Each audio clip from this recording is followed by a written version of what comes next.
বৃষ্টি ঝমঝমি শুরু হয়ে গেছে, এক ফোঁটা দু ফোঁটা করে যে বৃষ্টিটা শুরু হয় সেই সুযোগটাও দেয়নি। কিছু কাপড় মেলা হয়েছিল, কাঁচা হয়েছিল, এই কটা দিন দেখছি বেশ মানে কাঁচা হচ্ছে আমার।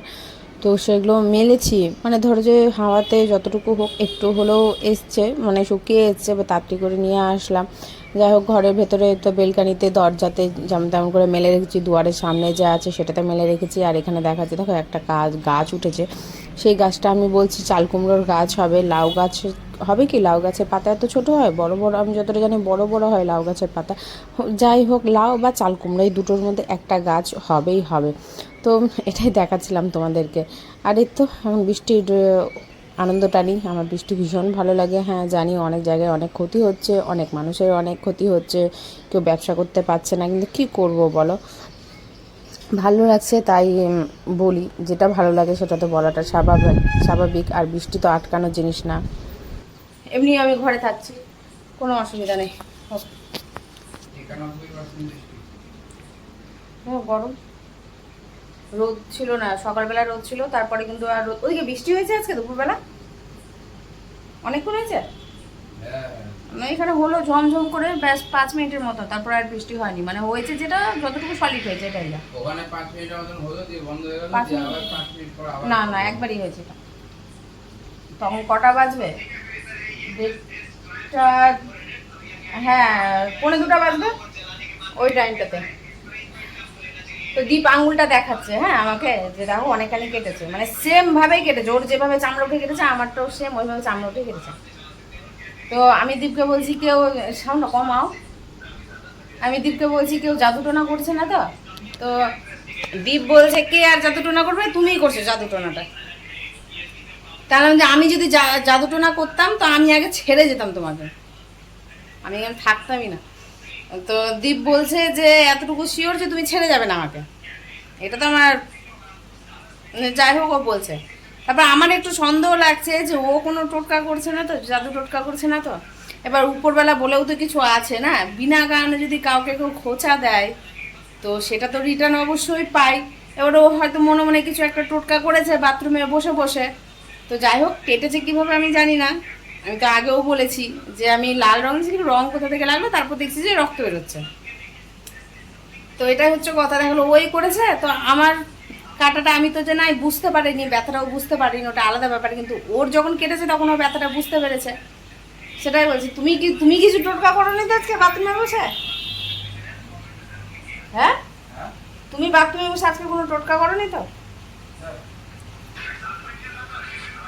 আমার তো সন্দেহ লাগছে না উপরবেলা তোমাকে রিটার্ন দিয়ে দিয়েছে, নাহলে সেম ভাবে চামড়া উঠে কাটে নাকি?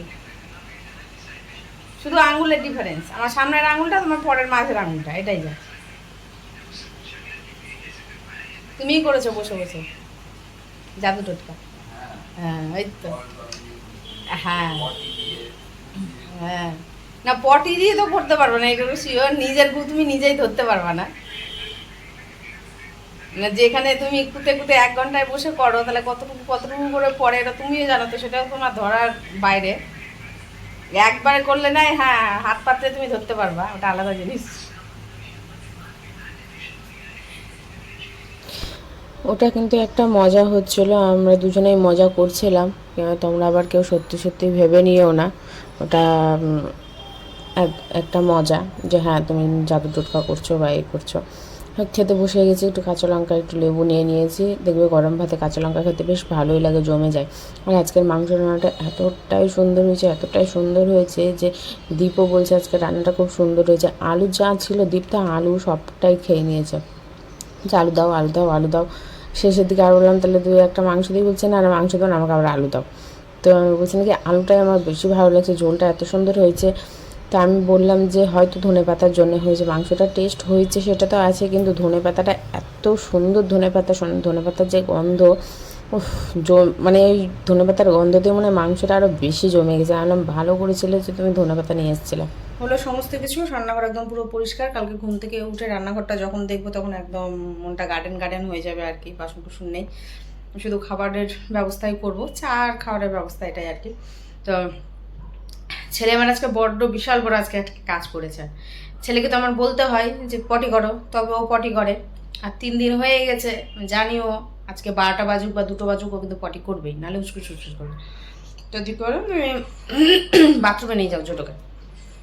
ক্রিম দিলাম মুখে, নাইট ক্রিমটা না মাখাই হচ্ছে না, ডে ক্রিমটা মাখছি কিন্তু নাইট ক্রিমটা এই এত হুড় ঝামেলার মধ্যে যখন ঘরে বিছানায় এসে বসি তখন মনে পড়ে, তখন আর ইচ্ছা করে না, গিয়ে আবার দিই। তো মনে করে দিয়েছি। তো পটি করেছে, ভালো কথা। তো পটি করেছে পুরো বাথরুম জুড়ে। আচ্ছা হয়েছে, বাথরুম জুড়ে পটি করেছে বাবু, পুরো আমার রান্নাঘর ডাইনিংটাকে পুরো একদম পটি দিয়ে ভরে দিয়েছে। মানে ওর পটিতে প্রথম এত বড় যে হলো, প্রথম ওর পা পড়লো। ও কিন্তু হুসু করলে পা না ধুলে কিন্তু বেরায় না। হ্যাঁ, যখন খেলার হুজুকে থাকে তখন পাটা ধুতে চায় না, মানে বেরাবার জন্য অস্থির হয়ে পড়ে, মানে যেমন তেমন জল পড়লেই হলো। এখন ডাকছে দীপকে খেলবে বলে।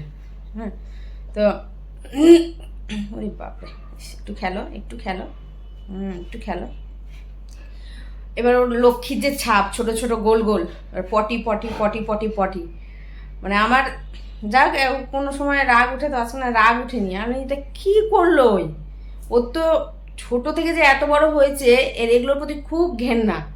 হাতে যদি ভাত পড়ে যায় সেই হাত আর নিচে রাখে না যতক্ষণ না ও হাত থেকে ভাতটা সরানো হয়, আর ওকে জল দিয়ে হাতটার উপর মোছা হয়। ও ঘুরে ঘুরে ভাত খায়, দেখেছো? যে সাইডে ভাত পড়ে থাকে ওই সাইড থেকে ঘুরে গিয়ে অন্য সাইডে গিয়ে ও খায়। এবার পুরো পটির লক্ষ্মীর ছাপ দিয়ে রেখেছে।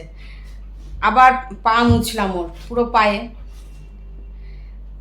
দিয়ে আবার ডাইনিংটা আবার পুরোটাই মুছলাম, ওর পা আবার মুছলাম, দুবার করে মুছলাম। তো ডেটল নেই, সে না, ডেটল থাকলে ডেটল দিয়ে আবার একটু ভালো করে আমি মুছিয়ে দিতাম। দিয়ে ওর পকও মুছিয়ে দিলাম। পকোটা আমি বুঝতে পারি না, ওষুধ দিই, মলম দিই, ভালো হয়ে যায়, তো পরিষ্কার করা হয়, না করার না। কিন্তু দেখেছি না আবার যেই কাজ সেই হয়ে যাচ্ছে, মানে ওই যে অ্যালার্জি টাইপের যে চামড়া পুরো পকতে ধরে আছে। তো যাই হোক, আবার ভালো করে না দেখছি কুড়িয়ে কাছে তুলো পেলাম। আমার নাইটি, ওড়না, বিছানার চাদর কিন্তু ওর পেছনেই যায় মুছতে মুছতে, যে তুলো আর বা কতই নিয়ে আসবো। তো যাই হোক, তুলোটা দ্বীপের ওই সুযোগে এসছিল বলে তুলো দিয়ে মোছা হচ্ছিল। তো আজকে যাই হোক, একটা নাইটি ছেঁড়া ছিল অনেক বড়টা, সেটা দিয়ে বড় কাপড় না হলে তো পটি অসম্ভব পাটাগুলো মোছা। তো এই কীর্তি করেছে। কি করেছো আজকে তুমি? আর আমি এটা ভয় পাচ্ছি যে আমার নাইটিগুলো সব ভেজানো আছে, যে রাত্রে কাচবো বলে। তো আর কাচছি না, থাক, কালকে কাচবো, এমনিতে কোনো কাজকর্ম থাকছে না, সকালবেলা রান্না খাওয়া হয়ে যাচ্ছে, কালকে কেচে নেবো। পড়ার মতো তো দুটো নাইটি আছে, অসুবিধা নেই, না থাকলে একটা ই ছিল। ও বালতির মধ্যে না পটি করে, ওর একটা বাজে স্বভাব। কি করবে, ও নিচ ছেড়ে দিয়ে, বাথরুমের নিচটা ছেড়ে দিয়ে ও বালতির ভিতরে গিয়ে পটি করে, এত বদ। বালতির পটি করে না, বুঝতে পারে না, ঘুরতে ঘুরতে করে, তো পটি ওখানে পড়ে যায়। বসার চেষ্টা করে, পাশে নামানো পারে না, বালতি থাকে বালতির মধ্যে। করেছিল নাকি? না করেনি। পুরো বাথরুম, দীপ গেল বাথরুম পরিষ্কার করলো, বুঝতেই পারছো একদম পুরো পা দিয়ে বাথরুম একদম প্রথম হলো প্রথম। ছি, এত নোংরা হয়ে গেছে ছেলেটা, মানে যত বড় হচ্ছে নোংরা হয়ে যাচ্ছে। 15-16টা দানা দিয়েছে, 15-16টা দানা দিয়ে দীপ খালি আছে, তো দেখাতে পাচ্ছি না। ওই যে বলেছি যে পটি কর, ওই জন্য করেছে, বার করেছে একটু একটু একটু করে, না বলে তো পটি করে না। এখন একটু খেলবে, রেস্ট নেবে, আবার একটু খেলবে, আবার রেস্ট নেবে, মানে এভাবে 3বার খেলে। আর যখন দীপ বলে দিবে যে আমি আর পাচ্ছি না, আমার শরীরটা ভালো লাগছে না, আমি আর খেলবো না, তখন ওই আর যাবে না। নাহলে যতক্ষণ দীপ খেলবো ততক্ষণ খেলবে। 3বার কেন, যদি সারা রাত ধরে খেলে তো সারা রাত খেলবে। জল খাবে, রেস্ট নিবে, একটা ঘুম দিয়ে নিবে, আবার উঠে গিয়ে দীপকে হাত দিয়ে কি সুন্দর এভাবে ডাকে, তুমি খেলো ওর সঙ্গে। তো ঠিক আছে, চলো, অনেক বক বক করলাম আজকের মতো, গুড নাইট, টাটা। একটু দেখিয়ে দিই হুলুকে, কী করছে, চামড়া ফুটছে ওখানে? খুঁড়ে ছেড়ে দাও, ওষুধ দিলেও নিজে ঝরে যাবে, ওগুলো যেমন ওষুধ দেওয়াতে নিজে ঝরে গেছে। লাগছে লাগছে, ওর লাগছে, উঠছে না, ছেড়ে দাও, জোর করো না, ওষুধ দিলে নিজেই হয়ে যাবে, এখনই মুখ ঘুরিয়ে নেবে, লেগে যাবে পায়ের চামড়াতে। নখ কাটি নখ কাটি নখ কাটি নখ কাটি নখ কাটি, হ্যাঁ নখ কাটি নখ কাটি, বুঝছিস? হ্যাঁ, কত পথ, ছেড়ে দাও, মর্জির মালিক খুব বদ আছে।